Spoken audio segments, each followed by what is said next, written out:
أعوذ بالله من الشيطان الرجيم بسم الله الرحمن الرحيم اللهم عجل لوليك الفرج. मौलाए कायनात अमीरुल मोमिनीन अली इब्न अबी तालिब अलैहिस्सलातु वस्सलाम નહજુલ બલાગાના હિકમત નંબર 71માં ફરમાવી રહ્યા છે, સંપૂર્ણ અક્કલની નિશાની. જ્યારે અક્કલ સંપૂર્ણ થઈ જાય તો બોલવાનું ઓછું થઈ જાય છે. ઇમામે અક્કલમંદની નિશાની ઓછું બોલવામાં ગણી છે. એમ નથી ફરમાવ્યું કે બિલકુલ ન બોલો. એટલે જ્યારે માણસ પરિપક્વ થઈ જાય તો નકામી વાતોમાં સમય નથી બગાડતો, બલકે જ્યાં બોલવું જોઈએ ત્યાં યોગ્ય અને સરખી રીતે બોલે છે. જો માણસ વિચારીને બોલે તો તે ઓછું જ બોલશે, અને એ તરફ ભાર આપ્યો છે કે પહેલા સોચો અને પછી બોલો. આ સંપૂર્ણ અક્કલની નિશાની છે. અને જે માણસ નકામી વાતો નહીં કરે તો તેનાથી ગુનાહ પણ ઓછા થશે. અક્કલમંદ લોકો ચૂપ રહે છે અને ઓછું બોલવું પસંદ કરે છે. વધારે બોલવાથી ગુનાહ વધુ થશે તો નામે આમાલમાં ગુનાહોનો બોજ પણ વધશે, જેનું નુકસાન ચોક્કસ ઉઠાવવું પડશે. વધારે બોલવામાં એ પણ શક્યતા રહે છે કે જ્યારે ન બોલવાનું બોલાઈ જાય તો તેના લીધે આપસમાં દુશ્મની વધે છે. અક્કલ પણ કહે છે કે ઓછું બોલવું જોઈએ, જેથી જીભના નુકસાનથી બચી શકાય.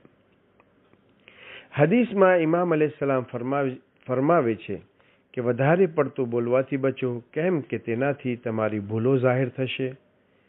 બીજાઓના દિલમાં જે કિન્નો છુપાયેલો છે તે જાહેર થશે અને તેના લીધે દુશ્મનીમાં વધારો થશે. કિતાબ મિઝાનુલ હિકમત, હદીસ નંબર 11849.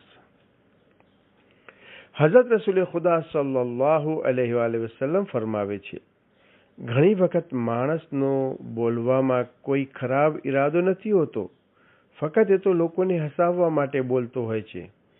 પરંતુ ફક્ત આ કામના લીધે પોતાના દરજ્જા અને મકામમાં આસમાનથી જમીન કરતાં પણ વધારે નીચે આવી જાય છે. કિતાબ મિઝાનુલ હિકમત. ઇસ્લામમાં ઘણી બધી હદીસોમાં વધારે બોલવાનું નુકસાન બયાન થયું છે. જો બોલો તો સારું બોલો, કોઈને તકલીફ ન પહોંચે તેનો ખ્યાલ રાખો, અને બોલવાથી કોઈનો ફાયદો થાય તેવું બોલો. અને એ પણ ધ્યાન રાખવું જોઈએ કે જે વસ્તુ ન જાણતા હોય તે ન બોલવું. નબી સલ્લલ્લાહુ અલૈહિ વસલ્લમ ફરમાવે છે કે માણસના સારા મુસલમાન હોવાની નિશાની એ છે કે જે વસ્તુ તેના લગતું ન હોય તેના વિશે ન બોલે.